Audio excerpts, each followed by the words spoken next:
This is NHTV2, North Haven Government Television, a service of North Haven Community Television. The following program is brought to you through the support of the Town of North Haven.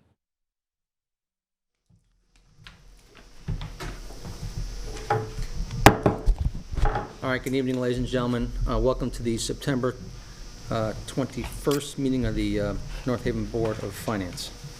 Before we get into the agenda tonight, I'd like to make a couple introductions. I think I'll start to my left. We have a new comptroller for the town, so we'd like to welcome Ingrid Massey to the town. Ingrid is a town resident. She recently worked at KX Industries. She has an undergraduate degree in accounting, and she also has her master's. But if you don't mind, I'd like Ingrid to help by introducing herself. Hello, everyone. My name is Ingrid Massey. I am the new comptroller of the town of North Haven, and a little bit about me.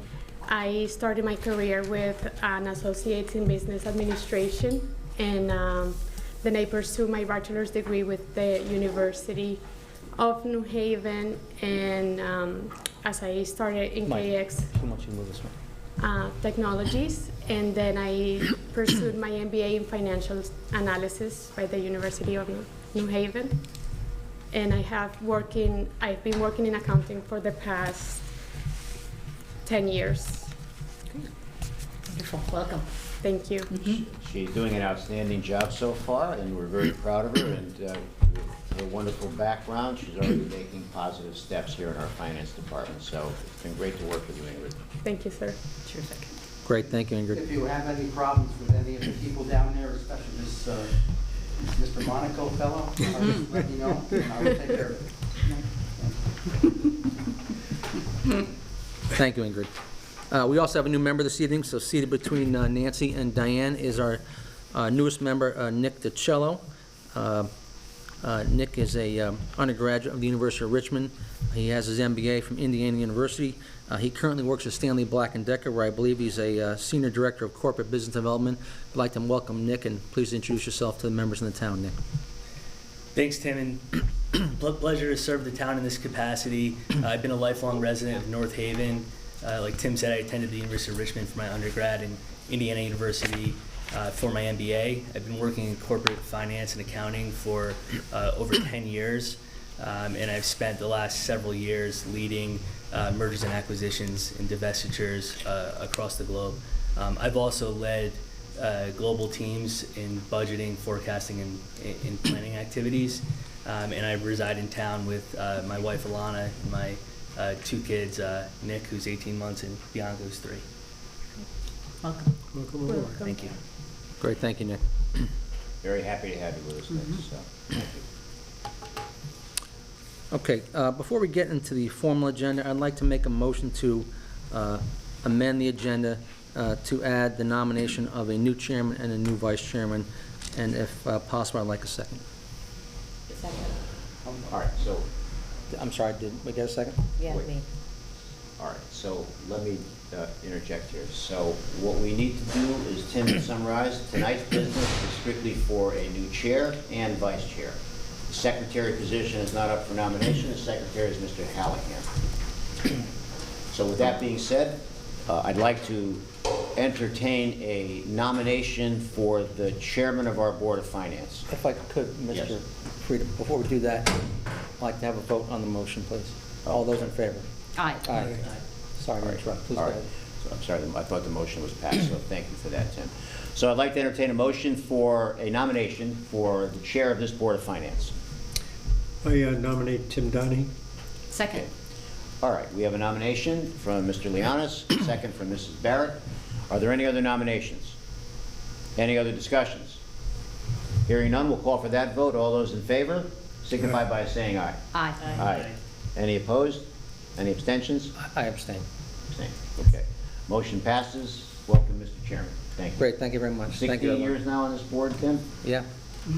You and Mike, I think you're right about the same. A few months more. Oh, and Mike was here first, I meant. Okay. All right, the second order of business is to ask for a nomination for the vice chair of this Board of Finance. Is there a nomination? Yes, I nominate Jim Leonis. I'll second the nomination. Okay, we have a nomination for Mr. Lianis, we have a second from Mr. Lianis. Is there any other nomination? Yes, I'd like to nominate Diane Vesicchio. I think that Diane has done a fantastic job here on the Board of Finance, and she certainly did 5 years' worth of service serving on the Middle School Building Committee, and I think that she would do a great job. No, nothing against you, Jim. No, no, I'm not I thinking just at all. wanted to put my 2 cents in. All right, Are there so we any have, seconds to that? we have the nomination for Diane Vesicchio. Is there a second? I think the fine lady deserves a second, yes. Okay. Okay? So we have Probably two, deserves a so we have 2 nominations for vice chair. And Diane has nominated Mr. Lianis. So we're going to call for the vote for the first nomination. All those in favor of Mr. Lianis signify by saying aye. Aye. Aye. Any opposed? Opposed? I voted aye. Okay. You voted aye for Mr. Lianis? Yes. Okay. So then there are, so the motion passes. Yes. So Mr. Lianis is the vice chair. Congratulations, Jim. Just for the Congratulations. memorialization of the minutes, for Tammy's sake, I want to make sure that the votes are recorded. So, so the votes for Mr. Lianis were Mr. Hallahan, Mr. Donahue, myself, and Diane doing the nomination, and Nick. Is that captured correctly? Or was there an abstention in there? I'm sorry, were you asking about Jim or myself? About Jim? I think Jim meant Jim, did you- He meant to abstain. I Jim believe. has to I abstain. abstain. I think Jim, yeah, All okay. right, so the votes for Mr. Lianis: Michael Hallahan, Frida, Nick DiCello, and Diane Vesicchio, Myself. And Tim. and Tim. Okay, so Tammy, we record that for the votes. All right. And Mrs. Barrett voting against it, okay? Yes. So she had a different nomination. All right. And on Mrs. Barrett's nomination, Tammy, it was Mr. Hallahan that seconded that, just so we have that recorded for historical purposes. Did we capture that correctly, I think? I think that's correct. Yep. Okay. All right, very good. on Diane? We probably should close the loop. Okay. So, so all those in favor of Diane as vice chair signify by saying aye. Aye. Aye, Mrs. Barrett. All those opposed, you have to use that word, but for the sake of this, Signified by name. signified by name. So that would be Mr. Hallahan, Mr. Donahue. Well, I think everyone should say it. Okay. Don't speak for anyone. All right. Okay, so then all those opposed? Nay. Nay. All right. So we have the nominations. Mrs. Barrett for Ms. Vesicchio and Diane Vesicchio for Mr. Lianis. And Diane has to abstain. She has to abstain. All right, very good. Thank you, Mike. You're welcome. Thank you. Mr. Chair, I turn it back to you. Thank you. So why don't we move on to the minutes of the August 17th meeting? Related to the exercise we just went through in terms of voting, in our last meeting, Mr. Donahue was functioning as the acting chair, because we didn't vote in that particular meeting. But I don't believe we have anywhere in our Board of Finance records any historical indication that Mr. Monaco has stepped down from his position on this board, his elected position, and that position hasn't been filled until this evening. So I just think that there should be something either reflected last month or this month. It doesn't really matter to me. But I think there should be some historical indication that he has stepped down from this board and has assumed a paid position within the Yeah, finance there department. should be a note in the last minutes. All right. Because it was mentioned. We certainly can do that in the minutes. We, at the Board of Selectmen meeting, read his resignation, but for the sake of these minutes, I would agree, we'll put that in there. Right. Okay. And even at the Board of Selectmen, there was a delay between accepting his resignation and then ultimately selecting a group. We will include that in the minutes. Thank you. Anything else on the minutes? If not, I'll take a motion. I make a motion to accept the amended minutes. Second? Second. All in favor? Aye. Aye. All right, why don't we move on to the August reports? Let's start with revenue, please.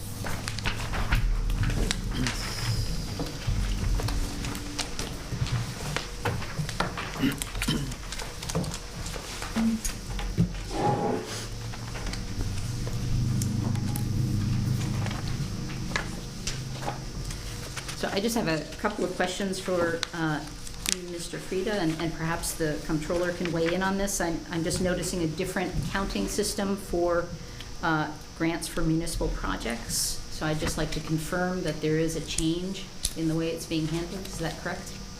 So the change is in the designation. You know, we've talked about this before. There's no longer a reference to this line item as being MRSA. It is now characterized by the state grants for municipal projects. There is the state designation for MRSA. It is a total different designation at the state level. A few municipalities may be getting some money on that. We are not. So for the sake of these reports, you will not see what we used to see before. This is how it's characterized, the grants for municipal projects, which is how the state characterizes it to the municipalities. I'm sorry, I wasn't being clear. I meant from an accounting standpoint. Oh, no, How are we handling this? In the past, it was recorded by Mr. Swinkowski as a negative revenue item, and so now it appears to be a positive number. So I'm just wondering if there has been an intentional change in the accounting practice. Well, and I thought we spoke about this before also, that we were going to start recording this sort of in real time rather than reconcile it at the end of the year. We could change that if we want to keep it the way it was. But in the end, this item is still recorded as a revenue item.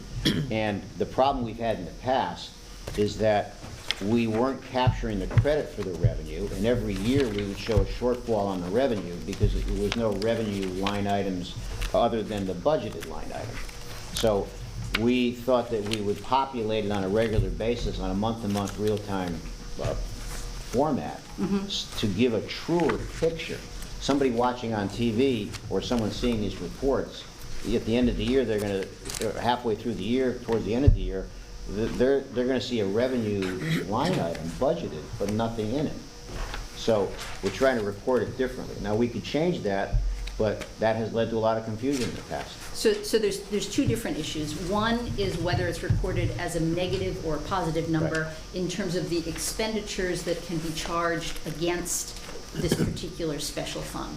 The second issue is whether we actually account in our revenue report for the total lump sum of money that we receive from the state of Connecticut each year. So for example, last year, we received $2.2 million, and there's nothing on our revenue statement that says we received $2.2 million.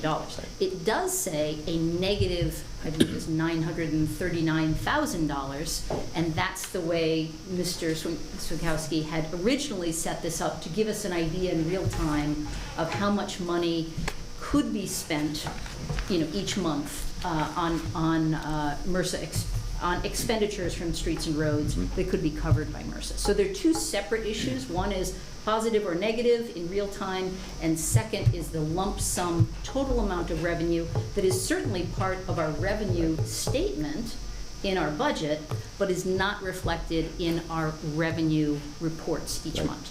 I think, Or at the end of the my year. recollection is that Ed treated it the same way we've done here, which is they booked a partial $111,000 against a corresponding expense, right? That's what that And- is. Right. But it used to And- be negative. No, it was positive. It was always positive. It was negative at the end of the year. At the end of the year, just a We second, took it out. just a second. At the end of the year, Ed would change it, Nancy, you're right. And I think what Mike is talking about, and I think maybe what you're saying, I think you're both saying the same thing, is we did have discussions about not doing it this way and simply doing it the way we do the rest of the revenue, which is that when we get the actual dollars in, which we hope to be $2.249 million, we record that just like we do the other revenue items in here. And I think that was a discussion. we Yeah, that was a discussion, right? So, had. Sorry, Mike, go ahead. No, I just want to make that correction, that it's put in as a positive number as it is accounted for, as it's utilized and applied on the expense side. So it's positive. If you look at the June 30th adjustment on the, for the income report at the end of the year, that's when it's totally subtracted out again. But that's only the amount that we receive and spend. It is not the entire amount of money that we receive from the Right. state of Connecticut in a That's given correct. year. Yeah, at the end of the year. That we budget The amount that was budgeted throughout the year is that counting is reversed. Mm-hmm. It's totally reversed by a negative adjustment. But it is adjusted positively on the revenue side as it's, as applications are, and utilizations are accounted for on the expense side, which, you know, I also have an objection about, but But look, there's another way to do this, and that is this, and this is the simplest way to do it. Other municipalities do it this way. So you see those folks watching on TV, you don't see this, but you see the revenue budget, $2,249,000. Yes. For the next 10 months, until June of 2023, the other way to do this is show 0 on actual year-to-date revenue. But in June of 2023, when the $2,261,000 comes in, or the $2 million, that money there, you populate the revenue received as the $2.2 million. But then you don't take the expenses out of the expense side. You leave the expenditures in from streets and roads, blizzards, overtime, outside contractors for Yes. plowing. That is the simplest way to do it. Yeah. Because then your revenue reports are matching up with the expenditure reports. Yes, I agree completely. I've been an advocate on that for many Yeah, years. Can we change that I think we all agreed that's from the probably beginning of this Yes. year? We the can right do way to that. do it. Yeah. Can we Yes. do that? We'll work. And again, we can have the incremental amount in our special reports. Absolutely. Yeah. It's That's very easy. perfectly reasonable. I think when we roll the clock back, the way we did this 7 years ago, it caused a lot of confusion even among this board. So if we're all in agreement, that's the way we can do it. And we'll work with Ingrid downstairs so that you'll see 0 until June of 2023. And then you'll see the full amount come in, like June 15th. And we will undoubtedly see streets and roads probably be over budget. Absolutely. Yes. Because that's what the money's for. Yes, I understand. So, I've been asking for that for 7 years. Thank you very and much. I Okay. can't believe it's happening. I'll wait. You're welcome, Mr. I'll Helen. wait till next month to see the report. okay. I So- can't believe it. So, but we should, Tim, I think everybody would be on board, right? Yeah, everybody? I think we are. Okay, That's so, great. okay. So Ingrid, we'll work on that, okay? I need it. Good. Any other questions on the revenue? Yeah, And- one question, Jim. I'm sorry, go ahead. Jim. No, go ahead. Just want to clarify the Quinnipiac University. I was going to ask the same question. Yeah. Is that a real number, and is it going to happen? Well, we already got 300,000 last fiscal year that we hadn't even budgeted for. So I have an agreement with the president of the college that it'll be a 2 to 3 year pilot reimbursement. So yeah, it's gonna happen. Good. Okay, that was one question. So do we have any idea when, roughly? Probably May of next year. That's when we got the 300,000 this past fiscal year. Okay.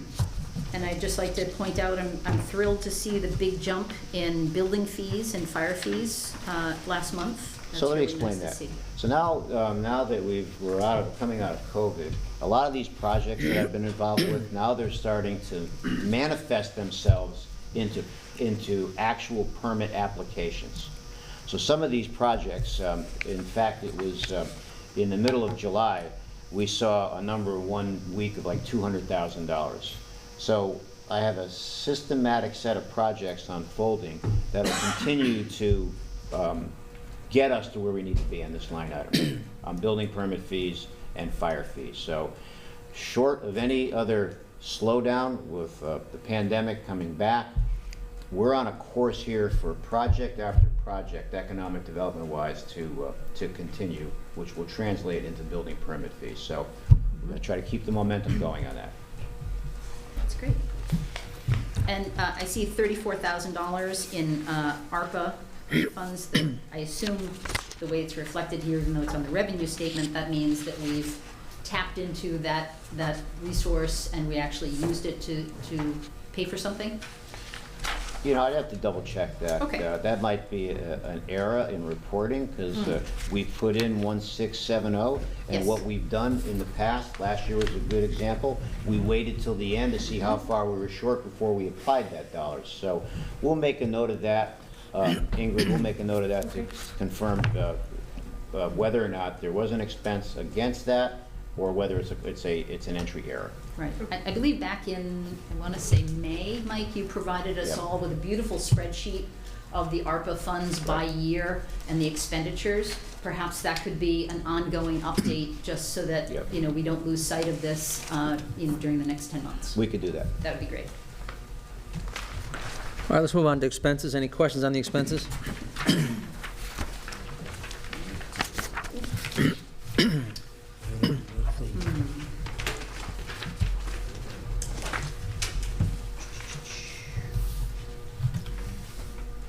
Starting on page 4 with the library, we have a maintenance of equipment of about $3,700, so they're up to almost 56% of their budgeted allotment. Was there something going on at the library that we didn't know about?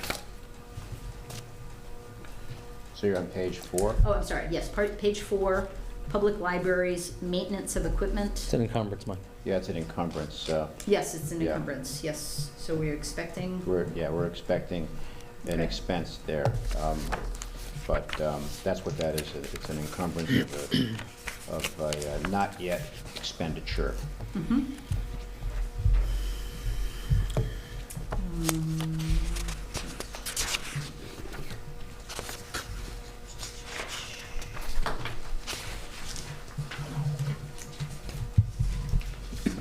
on page 7, once again, maintenance and repairs of town buildings under central facilities.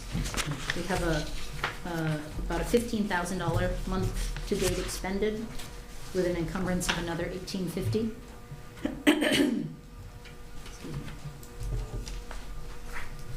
So you're on page 7? Yep. 7, central facilities up at the top of the page. Right. Maintenance and repairs town buildings. They're up at 30% of their budgeted amount.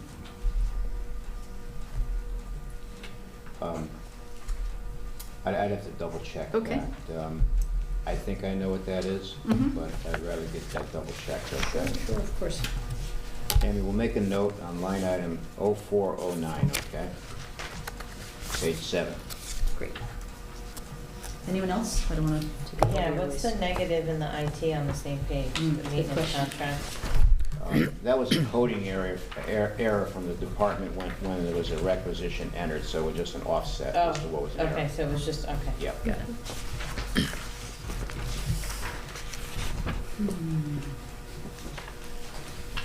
Jim, Nick, Mike, any questions on the expenses? I would point out that the reserve accrued was up this month quite a bit. In fact, we've overexpended the line. We had some untimely retirements that occurred. That was on page, by the way, 6. Yeah, so let me just explain that. So every year, and this is more of an explanation for the public. That was really last month, right? Yeah. Big picture. Every year, we put in an accrued benefit line item in our expenditure side, and that's designed to absorb any retirees and any vacation time paid out or sick time. So this happened at the beginning of this fiscal year where we had one major retirement, so that's why we see that expenditure there. We don't know who else is going to retire, if anybody, but sometimes it happens. Sometimes we get no retirees. And then sometimes they're front-loaded in the fiscal year, and sometimes they're back-loaded. So that's what that is. All right, thank you, Mike. Any other questions on Yeah, expenses? Page 9, the police, there's a vehicle maintenance and repair, so there's 25,000 expended, and then we're encumbering, so Yep. did something happen to a vehicle? And I can kind of get the, I'm thinking the encumbrance is like repairs, but That's off of QuickBooks. Did we have to replace something? So page 9, what item, Diane? Yeah. Vehicle maintenance and repair. So it's a $25,000 expense and then another $28,000 encumbrance. Yeah. Well, there was a crash, I know, so that one of the cars got totaled in it. So that's what I thought was a vehicle, but But we're going to double check that, though. There was a vehicle, ladies and gentlemen. We intercepted a car break-in. We caught the criminal. The car was totaled because during the chase, the criminal crashed into the police car. And but the good news is we have an arrest, and it happened at the time of the crime was committed. So I was proud of the North Haven Police Department for that. Who's the cop? Cops, yeah, the police officer's fine. Okay. Most important. Last call for expenses? I did have one other question. On page 12, streets and roads, I know we just had an approval from contingency to make a purchase of a vehicle, but I see an encumbrance here in maintenance of equipment for streets and roads of $49,000. The vehicles and contingencies, Nancy, it's sitting in there. I'm sorry, what? That vehicle's on the contingency line. Yes, I Yeah. understand that. So this has got to be separate. This is actually maintenance of equipment of $49,000 at the very bottom of page 12, under streets and roads.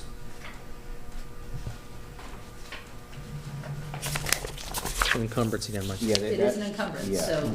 so, So that encumbrance, part of that encumbrance is the fact that our flail mower was down. So what a flail mower is, and one of the things we do here, I do with our Director of Streets and Roads, we identify areas of town where there's either intersections, or if you're coming down a road and you have to look north or south, see oncoming traffic.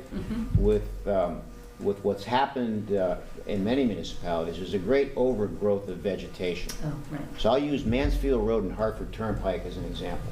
If you were coming down Mansfield Road and you were looking north, there's a tendency to have a lot of overgrowth over there. And it's a hazard because people have to inch out to see the oncoming traffic. So our flail mower is the unit that goes across the town and it trims back all those sightline obstructions. Now, that's been in the shop for a while, and I think that's what that is. I have one question. Did we, on fire, page 10, we added a new account? It says paramedic QM. I'm just, Yeah, I wondered what that was. yeah, I just wonder what, page 10, Yep. Oh, yeah. Second what is line. that account for? I mean, I don't know what paramedic QM means. I know what that is. Go ahead, Good Ingrid. question. That is fire, it's actually a company that does the billing for the ambulances. So we did not budget for it, but that was, they're doing the billing for fire. That's exactly right. Ingrid's exactly right. So let me explain it further. So it's an administrative fee. Yes. So as an example, if there's an ambulance out on the Merritt Parkway,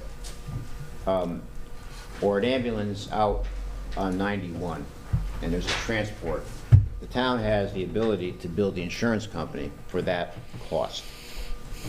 And, but there's an administrative fee. We don't do the billing ourselves. It's a third party, and that's what Ingrid is saying.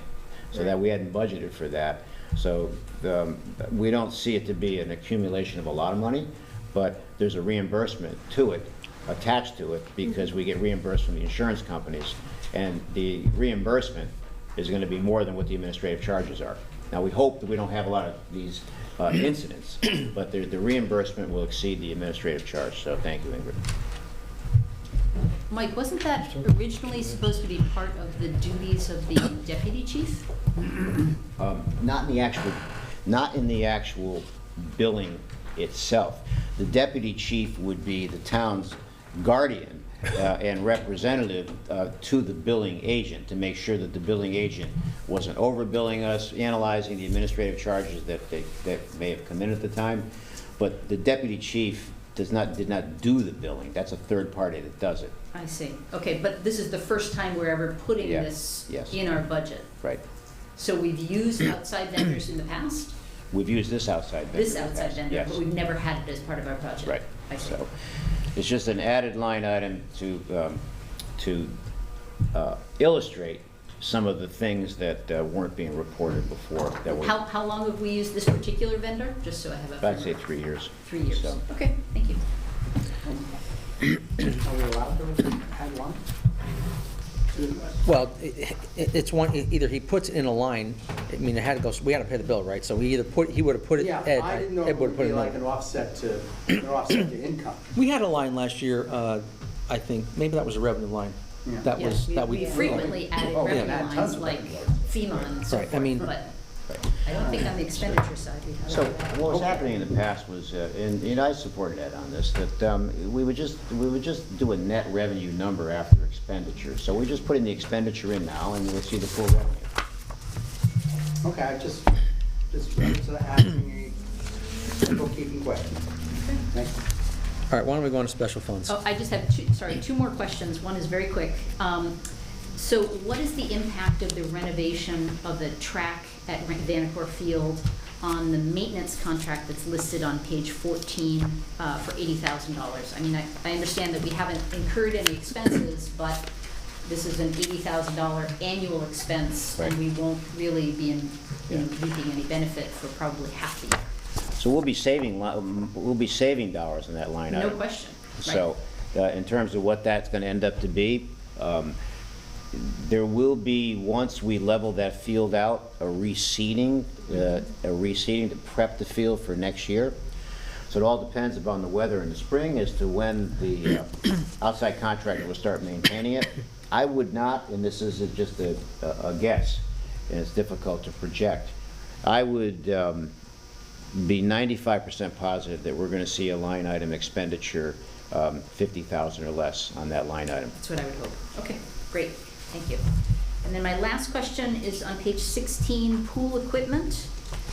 There's an encumbrance here, second to last line for $21,574. Yeah. Is there some big pool equipment that, Yeah, we had a problem with the pool. We had to shut down the pool for 2 or 3 days. Something within the pool, there was a part that had to be ordered, and that's what that is. The specific part, I'm not sure what you would call it, but it was something in the motor itself that had to be replaced. So, and of course, you have to realize that the pool is such a destination for many people, and to even shut the pool down for a few days has a great impact on our seniors and a lot of other people in town too. absolutely, So, this is girls swim team season, Yes. and boys swim team season is in the winter, so Right. absolutely, it's utilized, and for swim lessons every Saturday. Okay, that's all I have. Thank you. Let's go on to the special funds, please. I think you got my special fund report. Yeah.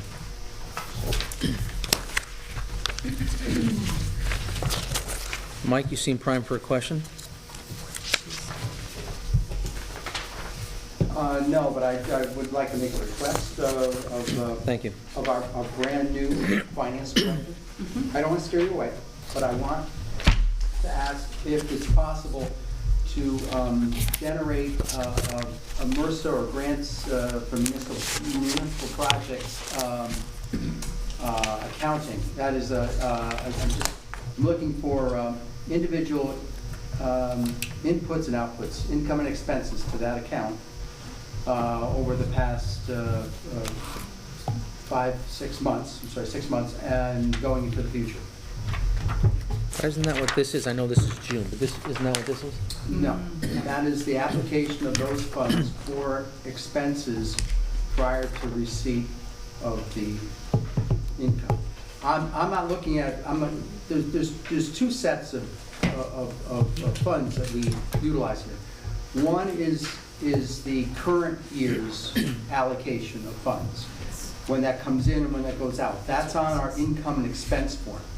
On the special funds side, each of these special funds, whether it be recreation, fire, or police, has inputs and outputs every month. And I just would like a breakdown of what they've been for the past 6 months. I know what you're saying, Mike, but, I mean, this is the $995 that we expended last year out of the special funds. No, It doesn't have a beginning balance, I know what you're saying, right? right, but I'm telling you, that's entirely separate. That's the current year's funds. That's the current year's allocation, usage of funds coming in.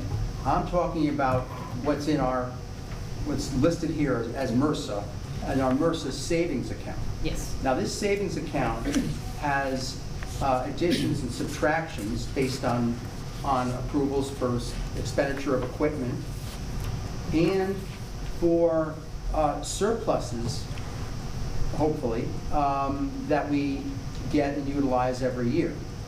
And in the past, at the end of last year, as I will show next month, because my report is incomplete, we added to that MRSA savings account by, it looks like a little over $1 million. I'm sorry, $1.3 million, because we took in 2.2 and we only spent 995,000.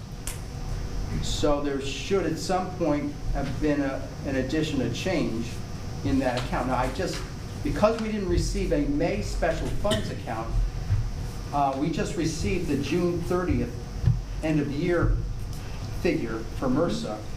And the question that I would have is, does that include the end of year adjustment for the unspent MRSA funds that gets thrown in there? Or is that prior to that end of year? All right, I have to admit, Mike, I'm a little confused, and I'm sure Ingrid's asking herself as well. Oh, I can So explain it. If you don't understand, well, I can hold on. explain it to you Hold on. another time. We have a report right here, it's only 2 months, right? It doesn't have the beginning, it does have the beginning balance in the MRSA money, right? $3 million, 0 was expended over the last 2 months, right? Okay, so I'm just trying to find out what it is that you'd like, because all the members may want it, but I'm not sure what you're asking for, actually.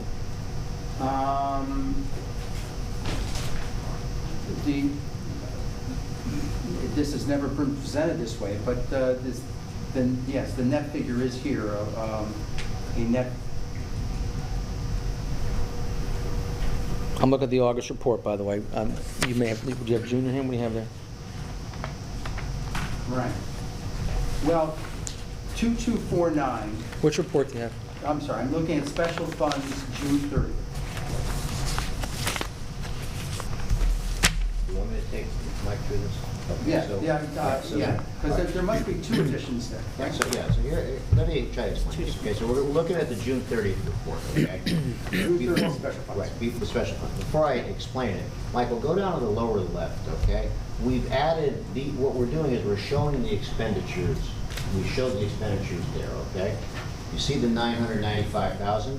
That corresponds with the June 2022 expense that you see Yes, there. I do understand So that. let me take you through this from left to right. At the start of July 1st, 2021, we had in the savings account, if you will, $2,262,552. Right. In June of this past fiscal year, we got another $2,249,000. No, And that's 2.2. 2.2, 2.2. $2,249,000. So 2.2 plus 2.2, we should have 4.4. That's what I'm saying. So Yep, if you I allow me agree to with you. finish, that's what I'm I trying to agree. explain to Mr. Hallahan. Now, when you back out the 995,000, Yep. and then you look at the year expense, that's the rollover number. We have $3,012,000. No, it's not that number. That's the point. If you do that math, and you add our balance at the beginning of 2021, which is 2.2, you add $2.2 million to that, because that's what we got in June, that brings you up to 4.4, and you subtract off a little bit less than $1 million, then that brings you to about $3.5 million. But look And at what the- you're recording here is $3,012,000. So there's a $500,000 difference. So if you add the $2,262,000 and the $2,249,000 and subtract the year-to-date expense of $1,499,000, what do you get? No, what I subtracted is the number that is in the bottom of our end of June revenue report, which is 939,767, and that's what we have. That is what we were told was expended in the last fiscal year on MRSA projects. Okay, I Including think, streets and roads, did you I factor think- that in? Well, this is just the MRSA line item with the negative number, so that's what I have to presume I think- is the total number. I think the right way to look at this is, we do have this report, Mike, which is Yes, what, okay, all right. But I this is set the my rep- request for now. right, this is the report that we got from Ed, which shows the expenses, the 995, okay? Yeah. Which is what he booked in June to Okay. clear off the expenses. On the bottom left is the capital expenditure we have for the year, which is roughly $500,000, which foots to the $1,499,000. That's what you got. Okay, I'm okay with it for now. Okay. I'm sorry. Thank Not a you very problem. much We'll fix that. for allowing me to Right. take through this request. Additional questions, comments on special funds? If not, we'll move on to the Board of Ed accounting. I just have could I ask the first selectman a conceptual question about MRSA? Let me see the About MRSA. Go right ahead.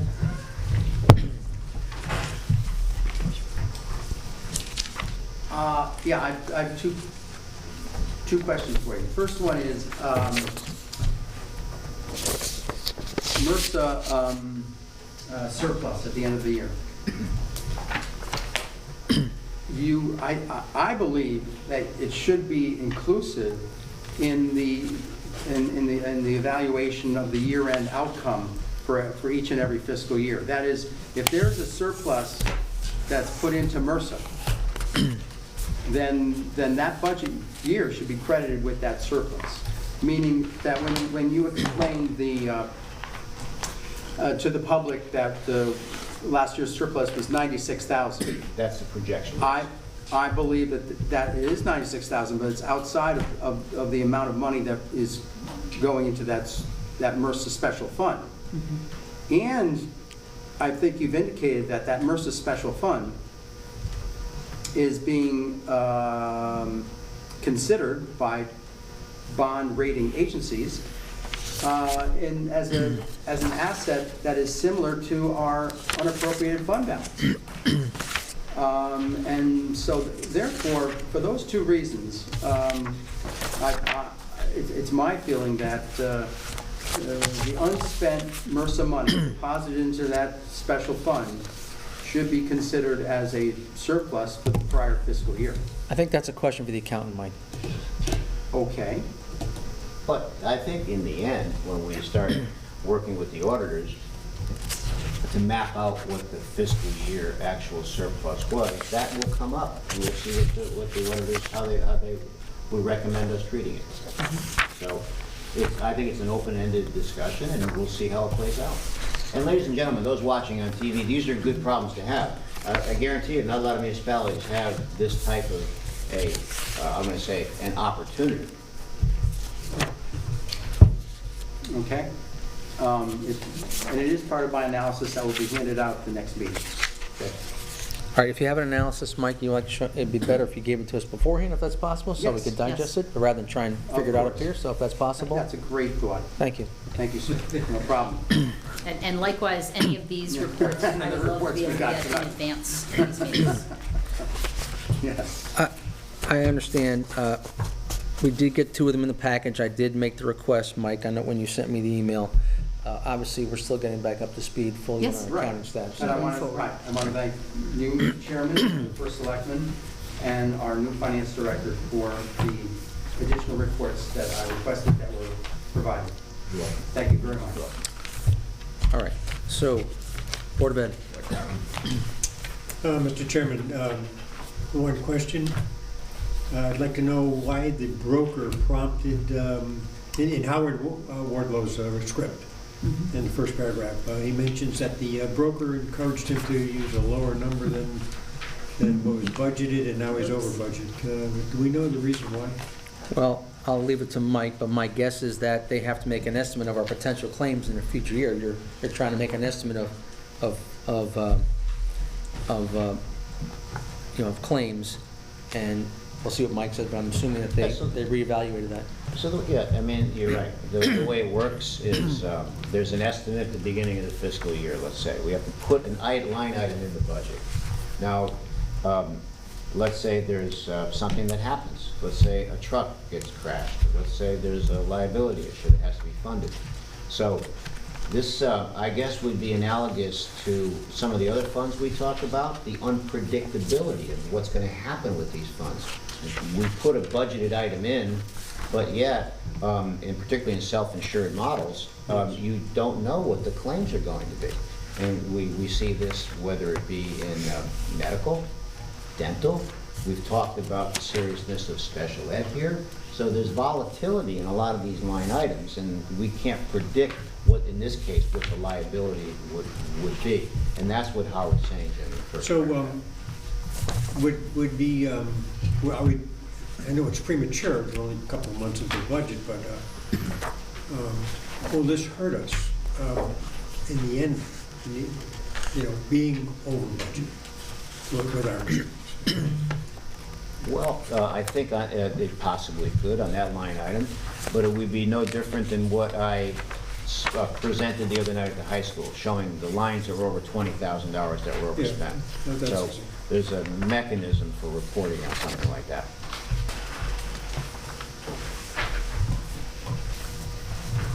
Thank you, Jim. Additional questions on the Board of Ed numbers? Yeah, I was wondering if Mr. Frieda could comment on the second page, this whole issue about the free meals, and the exact language is a little bit perplexing to me, and I don't know whether it was to anyone else, but it said that it would make sense from a logistical perspective for Chartwells as well as the parents of our students to continue to provide free meals for all students through Friday, October 28th. So I'm not exactly sure whether that means they're somehow getting money from the parents, or they're No. exclusively using the money from the surplus? Yeah, no, what he's saying here is that it's benefiting the parents because their children are getting the benefit of the free meals. So he's saying it's for the benefit of, from a logistical perspective, for Chartwell and for the parents. Because without that, the parents will have to do something different. I see, they're so trying to there's a provide- word missing, Yeah, for. they're trying to I provide see. continuity. Got it. So, Okay, all right. So they're continuing to provide free meals for all students through the end of October? yes. And that is designed, in my opinion, to allow a more seamless transition rather than having started it sooner and the parents maybe scramble. So now through the 28th, they'll have a chance to at least understand they're going to provide this through the 28th, and then they can make the appropriate accommodations for their children. So the $350,000 they received through the SMART program, they basically burned through that in a month and a half. Is that, are you reading that the same way? Well, he's saying here that they're going to burn through it through the October sometime. By the middle of October? Yeah, Right, so- so is that what that means? That's how I understand. Yeah, that's Okay, what that. I just want to make sure that I No, was that's how I interpreting understood. I read it a couple the times, narrative, too. and I Yeah. read this, I can't tell you how many times, and I was just trying to make sure.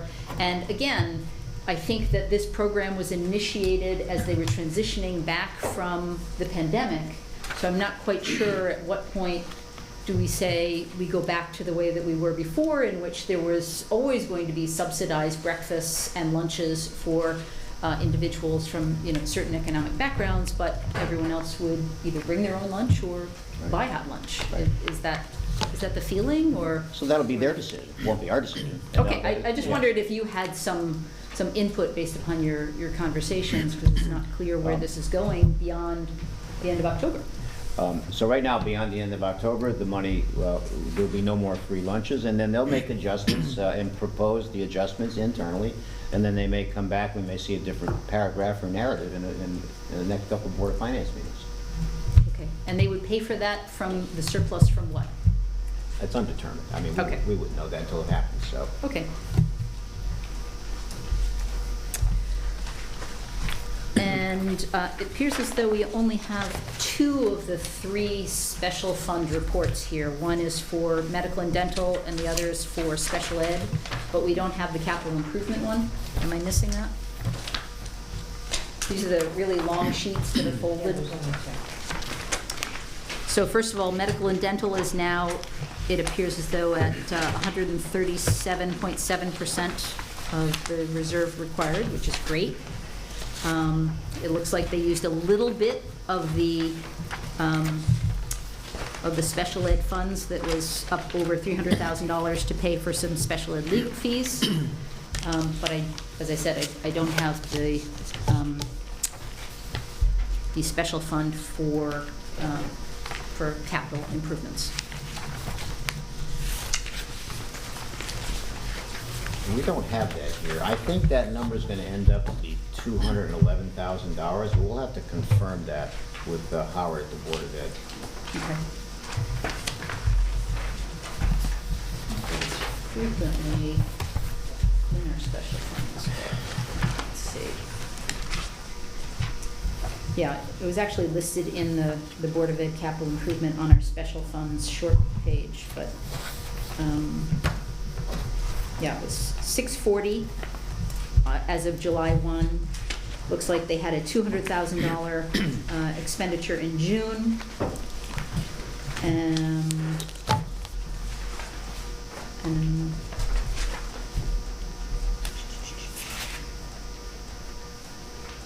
so they're just a little under 600,000 because they had another, looks like some revenue came in. I don't know how that is.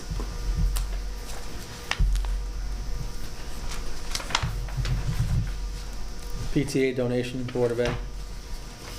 PTA donated, I'm looking at June, Nancy, I may be looking at the wrong month, but. it was Oh, I put see. on- So yeah. this is what they did with their surplus, the 200,000. We're gonna talk about that a little bit, Yes, Nancy, on yes, the yes. next item, so. Yeah, I did notice last month that they said they want to put 400,000 in medical and dental and 200,000 in this capital improvement, and I saw the recording of the 200,000, but I never saw the 420,000 go into medical and dental. There was no recording of that. So anyway, we can get into that. Anything else on the Board of Ed? One quick thing. I read in the paper where this is just a general observation and looking for a general answer, where our baseball fields are in dire need of repair. I was just wondering, and Mike Frida was mentioned in the article that he was going to address it. And has that been done? Well, we did that through the $3.5 million bonding package. But I mean, is it complete? No, we just got it authorized, 3.5 million. So we are, once we have the money. We have the money already, okay? So that was authorized. Now everything has to go out to bid. So none of the work has started yet. Oh, I'm sorry, I misunderstood. I thought this work was going to be done by our maintenance. Tim, I have the same thing. No. I'm going to hand it out to everyone.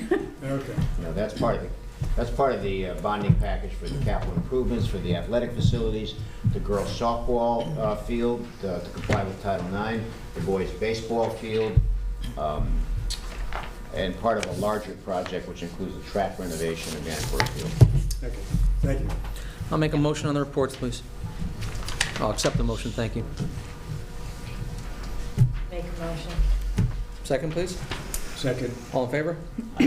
All right, let's go on to item number 4. So I just passed out to a couple of members. Last month, Nancy has inquired about the transfer of funds by the Board of Ed to some of their accounts, Yes. specifically the capital fund, which you just mentioned, the medical reserve accounts. There was some talk of a rollover fund, which they do not have at this current time. So we spoke with our town attorney. I provided an email. Did all the members have that email? Mm-hmm. Yes, we do. Which came from town attorney Jeff D'Onofrio. I'll try to summarize it, but Mike, I will probably want to comment as well.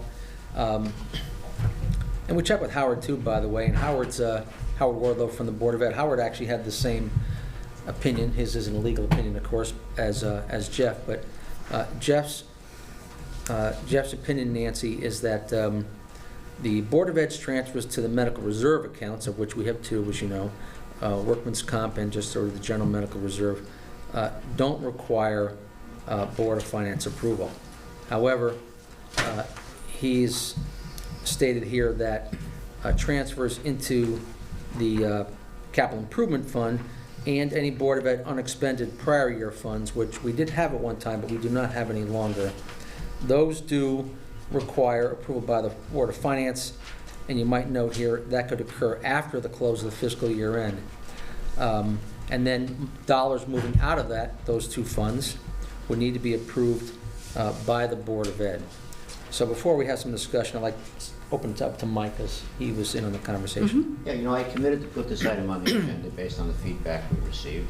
Appreciate it. And we wanted to supply you with Jeff's email. Jeff is an encyclopedia of knowledge on the statutes themselves. So he's given us his legal opinion, and I believe it's after talking to Jeff and asking him to memorialize that to us, for us to present it here, that's the way to go. So in the end, as Tim mentioned, at least one of the items requires Board of Finance approval, which we will be prepared to vote on at some point in time. And if I could just say one more thing before we open up to the members for comments or questions. As Mike said, I think the plan would be obviously to have a motion here at a future meeting to approve funds moved in last year. But also, we haven't talked to the Board of Ed about this. We need to let them know this is the process, and they need to themselves approve the dollars going out of the funds in the future. So that's the other reason. It's a very good point, Tim. So in fairness to Howard, if he's watching tonight, he's hearing this for the first time. So we've got to talk to him and guide him through the process. He's very cooperative, Howard and Patrick, and we will be prepared to do the vote. Do we have to vote on specific capital items that they wish to purchase, or? My interpretation of this, Mike, is we have to vote on the dollars going into the fund, and that the Board of Ed votes on the money going out of the fund. Can later decide how it's spent. That was my interpretation, and that's, I think, Mike's as well. So if I could just provide some historical context here. Last year, we didn't vote on this at all. It was just done. And the Board of Ed just simply took $1 million and they transferred it, $1 million that was technically surplus, meaning it was money that was budgeted and was not spent, and they simply transferred it into 3 separate accounts. 2 years ago, I believe it was in August of 2020, this board memorialized, based upon this Connecticut General Statute, Section 10-248A, we memorialized a single special fund that Ed Swinkowski called the BOE Carryover Fund. And the purpose was for this board to decide each and every year, as the statute says, that we shall decide, A, whether we will appropriate any amount of the surplus for the Board of Education, and secondarily, how much of that, up to a limit of 2% of their total budget. So the first decision is, A, do we transfer any amount of money? The second question is how much? But it is very clear from the statute, and I'd be more than happy to actually read it, because it appears as though Mr. D'Onofrio has taken some privilege here in offering his interpretation rather than the actual, and I have copies of it here if anyone would like, the actual statute itself, that says fiscal year ending June 30th, 2020, and each fiscal year thereafter, the Board of Finance in each town having a Board of Finance may, keyword may, deposit into a single non-lapsing account any unexpended funds from the prior fiscal year from the budgeted appropriation for education for the town, provided 1, such deposited amounts does not exceed 2% of the total budgeted appropriation for education for such prior fiscal year. 2, each expenditure from such account shall be made only for educational purposes, again, subject to our interpretation.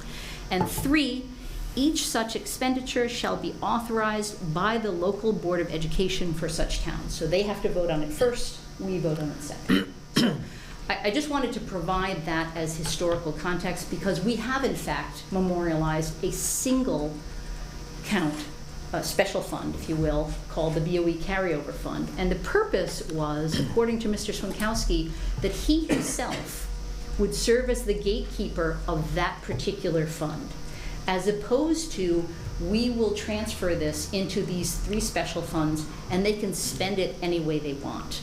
I just think that there has to be some system of checks and balances here with this large sum of money. So Nancy, the 3 funds, which funds are you referring to?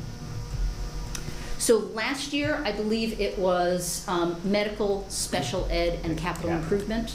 This year, they only want it transferred into, I believe it's just medical and capital improvement. Because, as I said, they really haven't touched special ed. So I'm not sure if it sort of sounds like you disagree with what Jeff is saying, but I mean, he addressed those 3 funds here by saying he doesn't believe the 2 medical ones require Board of Finance approval. He's saying the third one, the CapEx. Again, he used the same word may, I'm sorry to interrupt you, but he That's used right. the word may deposit.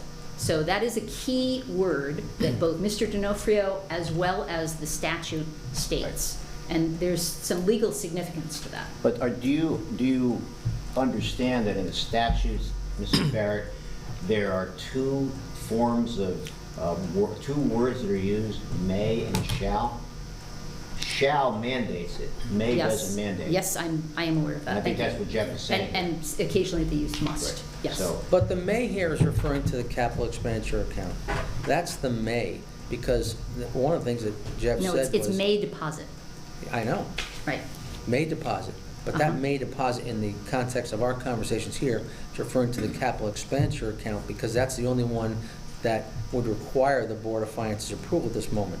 The other 2 funds, which if you look at his second paragraph, at least in his opinion, don't require the Board of Finance approval, which is the medical reserve accounts that we mentioned. So what I'm saying is that we have to vote on whether we transfer $620,000 into the BOE carryover fund. From the BOE carryover fund, it is up to whomever is put in the place of taking Mr. Swimkowski's position as gatekeeper to then determine how that money goes out and is used. And it could be that it goes from the BOE carryover fund into these other special funds, capital improvement, special ed, and medical.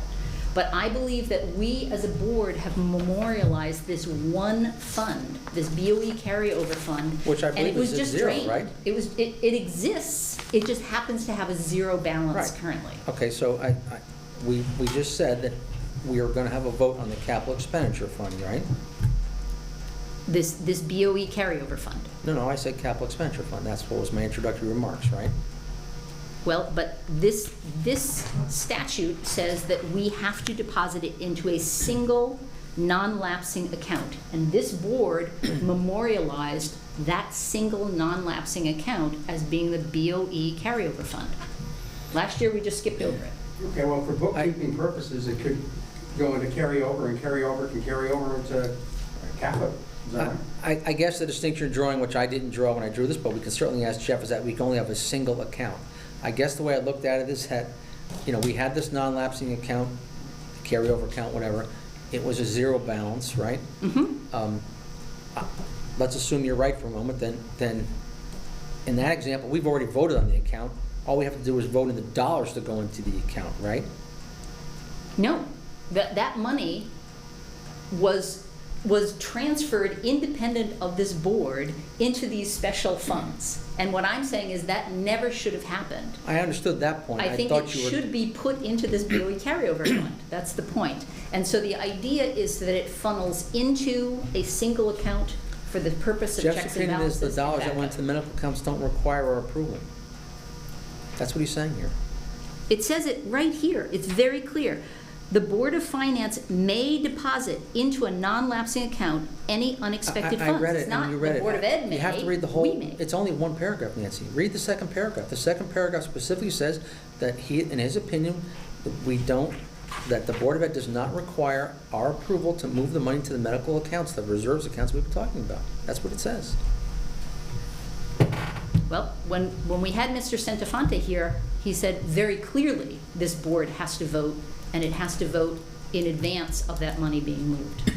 So he's our auditor. I have a bookkeeping question. What if these reserve accounts were actually created and the movement was made on the final day of the fiscal year, the prior fiscal year? would they be considered surplus or just different line items that their board has the authority to move funds to? That is a related but very important question. Yeah. Their board, I believe, does have the ability to move funds. So really, was it ever surplus to begin with, unspent funds? So let's go back to something. Well, but don't forget, you have to have you got to move money, right? You have to have an expense for the most part associated with that, right? Well, it could be for a sinking fund. Not a It could be- single penny of this was expended last year. That's the A definition of reserve- surplus. Yeah. The reserve account expense can be an expense. I'm just trying to address what you said, so Yeah. they could move money, right? It's clear they can move money to a line that was over, right? Overexpended, right? So, I think Absent- they can move money to new line items that they create in a given year. I honestly don't know the answer to Yeah, that it right affords now. them a lot of flexibility. It's the same way all across the state. But going back to Mr. Swinkowski, he is the gatekeeper, agreed, instead of taking the money, putting it in that one fund you're talking about. Yep. The gatekeeper made the decision that it was in the best interest of the town to allow the 3 transfers to go into 3 accounts. Because as I've said several times here, capital, special ed, and medical. The transfer of that surplus into those 3 accounts, which would have happened anyway, even if it had gone into one account, saved the taxpayers' dollars $1 million in future expenses.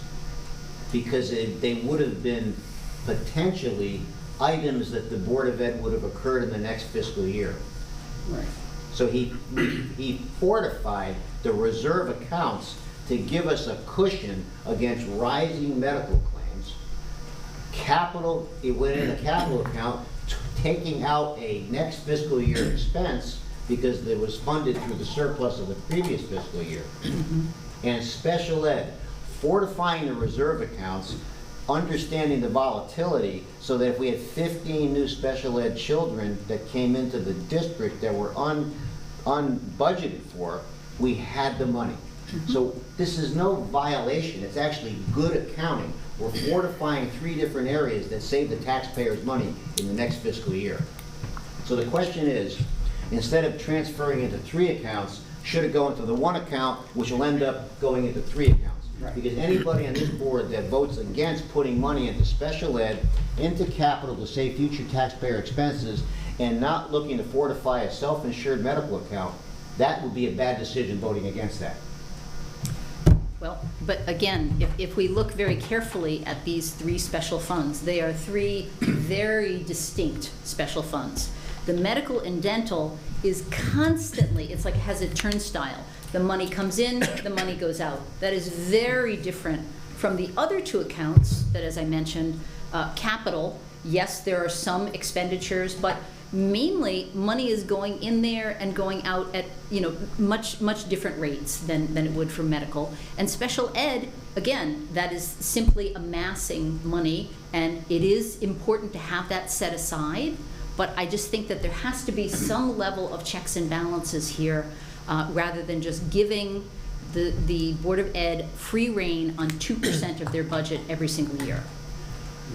Well, I'll tell you what. Are we looking, Yes. are we looking for a motion to approve the use of their surplus funds at this meeting or next meeting? Not tonight, this is just a discussion, Mike. When we get the actual numbers and we get a chance to talk to the Board of Ed, I think, Nancy, you were just talking about the checks and balances. To me, the checks and balances that we need to approve the dollars going in, right?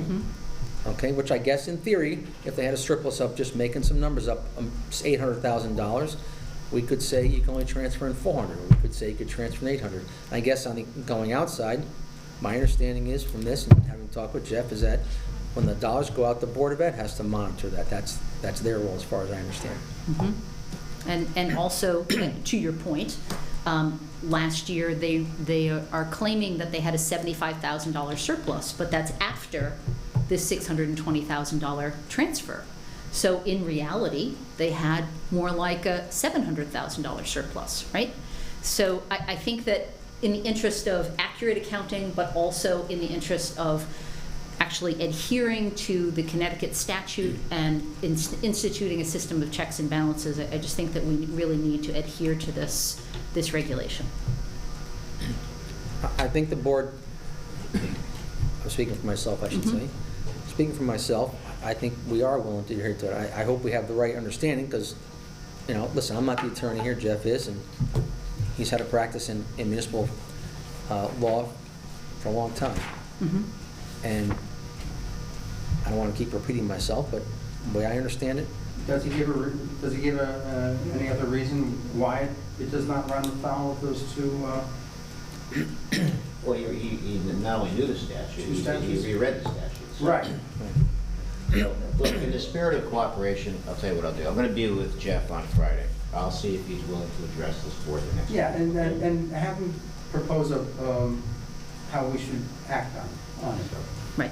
But always remember, ladies and gentlemen watching, if a statute says may, that means may. It's not obligated, it's not mandated. Once it says shall, that's the mandate.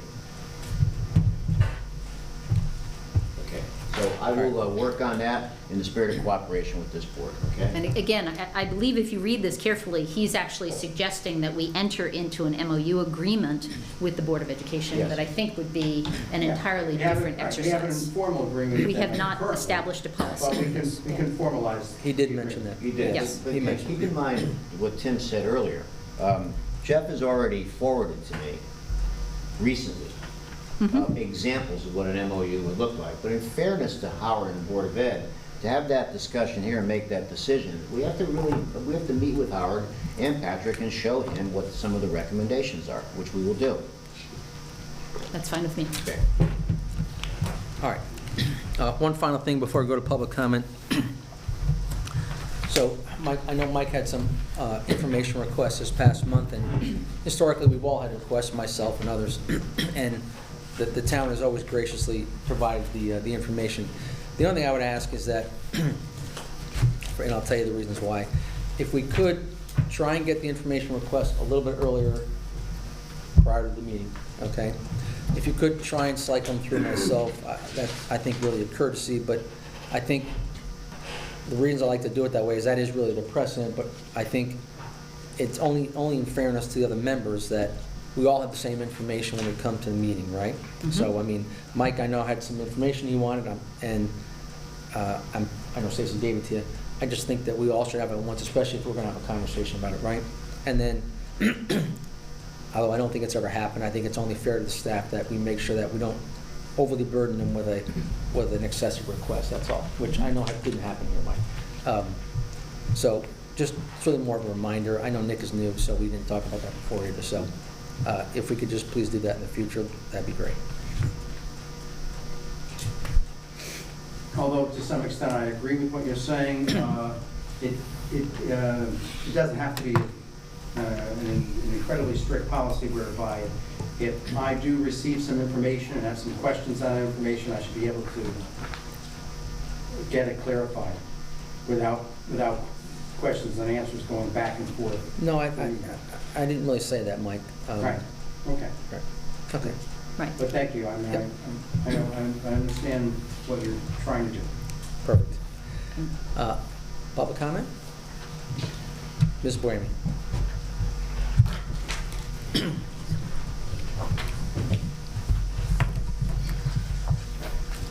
Good evening, Mr. Chairman. And now you really are Mr. Chairman. Last month I called you that, but I guess you weren't yet. No, I wasn't. So I'll say again, welcome, and Thank you. having had the privilege of working with you on the Board of Selectmen, I know you'll do a good job. And I also want to welcome publicly Mr. DiCello. And brush up on MRSA. It's the favorite topic for these guys, and of mine. One question on your revenue report, page 1. Maybe you discussed it last month, and I either was reading something else or listening to something else. The under tax revenue, the arrears taxes, actual year to date is a negative 49,000. Yes. The actual month-to-date revenue was 130,000. Why is there a year-to-date negative almost 50,000? I believe I did address this last Yes. month, but the answer. I'm sorry, I forgot, or I didn't hear it. So what happens is in March of every year, there's the BAA, Board of Assessment Appeals. Oh, People come in, and if the BAA makes an adjustment on what the assessment is, it gets reflected a couple of months down the road in these reports, so that's Okay. what that is. Yeah. my apologies for making you repeat an answer. Last month, it was actually minus 180,000, so that's Well, why that's the right, because positive with the 130 brings us down. Thank you, and I'll try to pay closer attention to these meetings in the future. And just on the whole issue of Board of Ed transfers, I heard your summary of Attorney D'Onofrio's opinion. What was the one item that does require the Board of Ed? Which one? Make it clear. Which, you said one, I quote, "One item requires Capital Board of expenditure Finance fund. approval." The capital only. Okay. Capital expenditure fund, yeah. Okay. Because, so I think I have their year-end report, and that was the one that was 200,000. Yes. There was a 420 medical and 200,000 for capital. So that's the one that Mr. D'Onofrio believes that the Board of Finance must approve. So what about last year? I have the breakdown of the million. It was 350 special ed, 350 capital, and 300 medical. Nothing was done by the Board of Ed for that last year. Well, does that need any retroactive action? Well, as we were just talking about with Mr. Swinkowski being a gatekeeper. And Yeah. the gatekeeper made the decision to allow it to go through on 3 different funds, which we just talked about. So I don't believe it has to go back retroactive. Yeah, well, Gatekeeper made the No, decision. no. I actually brought it to the Board of Ed's attention that following December, that they never voted on it. It was just done. Right. They might have discussed it, but they didn't vote on it. So they didn't actually even meet the first criteria of the Board of Ed voting on it, let alone the Board of Finance voting on it. And Mr. Swinkowski's gatekeeping was 2 years ago when there was about a $500,000 or $600,000 surplus, and that's what was put in that carryover at 577, I believe it was.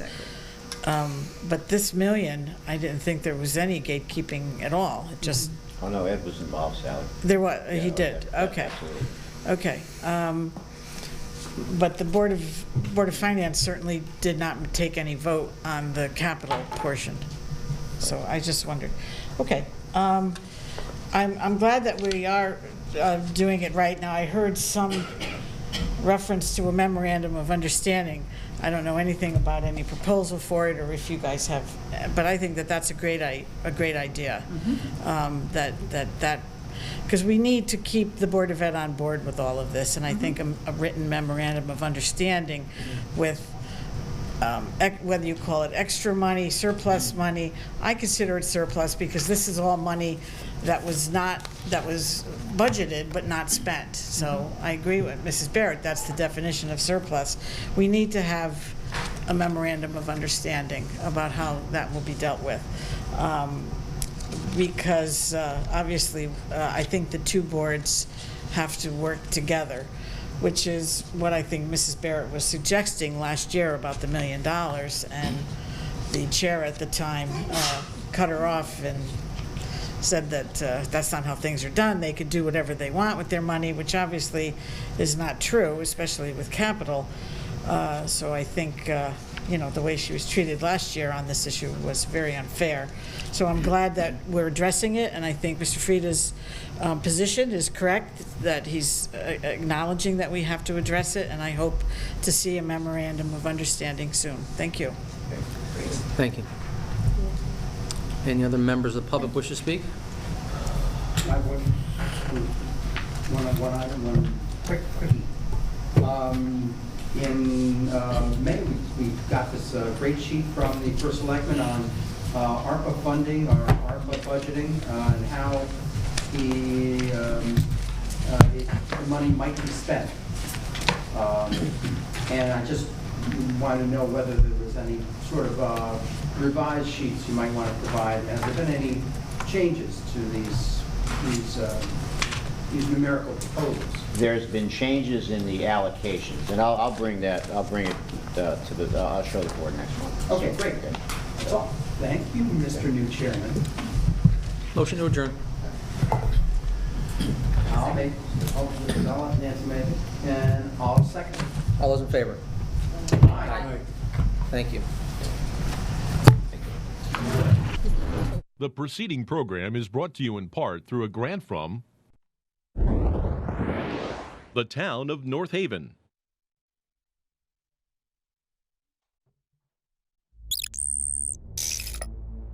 Watch town meetings or other videos on demand at nhtv.com.